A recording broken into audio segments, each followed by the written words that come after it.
The Godox TL120 is the longer version of the TL30 and the TL60.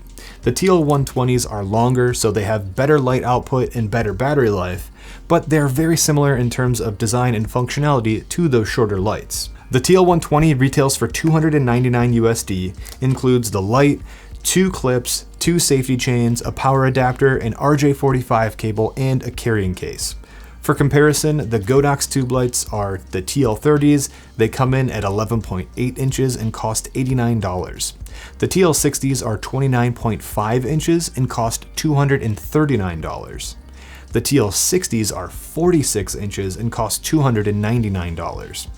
This light has a power switch, an AC adapter on one side, and the DMX in, out, screen, and controls on the other. The light is made of hard plastic and it has angled edges so you can lay it on a surface flat and it won't roll around. There's also a spot to hang the light safety on a safety chain or zip tie on either end. The light is pretty lightweight, but it's a tube, so it's kind of distributed awkwardly. It weighs 2.8 pounds and is 46.1 inches by 2 inches.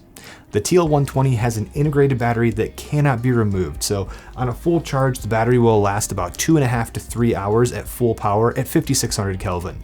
The battery life is much better if you don't use it at 100%. In my testing, I was able to use this light around 10% for about 4 hours, and I still had 60% battery left. These lights can also be powered with the AC adapter and be left on at 100%, and you don't have to worry about battery life or them shutting down.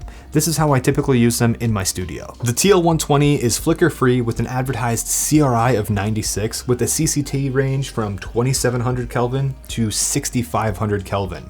The light will be brightest at 5600 Kelvin, coming in at 769 lux at 1 meter. This light also has full RGB, HSI, gels, and effects that you would expect from other tube lights.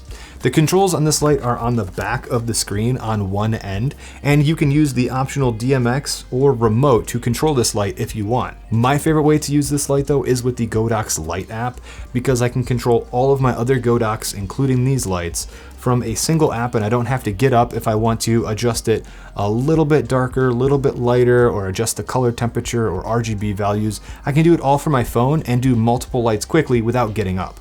That's how I've been using these lights around my studio, and it's worked out great so far. I usually include fan noises in my comparisons of lights reviews, but these are tube lights, they don't have any fans, so this isn't really necessary.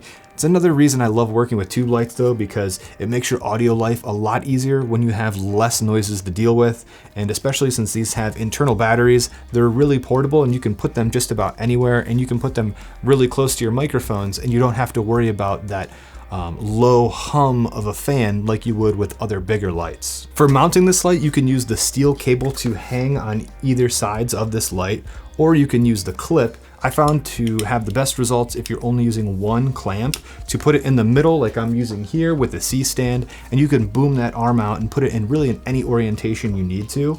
Another quick note about these clamps is some older clamps actually clamp over the light, and these ones are nice because the clamps don't go over the front of the light.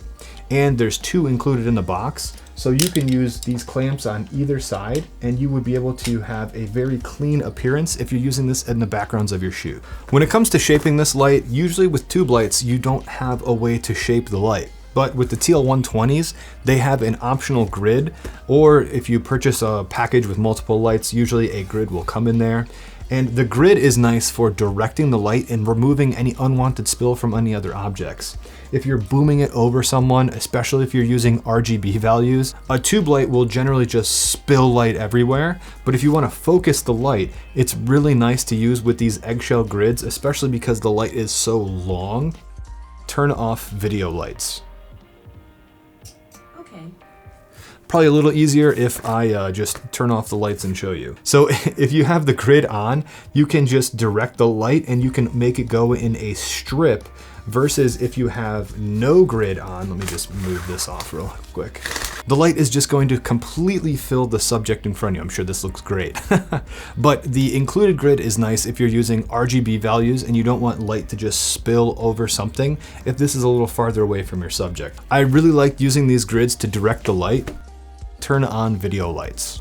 I've really enjoyed using the grid with the TL120s because these are so large. If you're using an RGB value and you only want RGB in a certain area, it's really difficult to do that, but the grid makes it very easy. There is a case included with the TL120s. It's a soft-sided case and it can fit the grid and all of the other accessories in that case as well.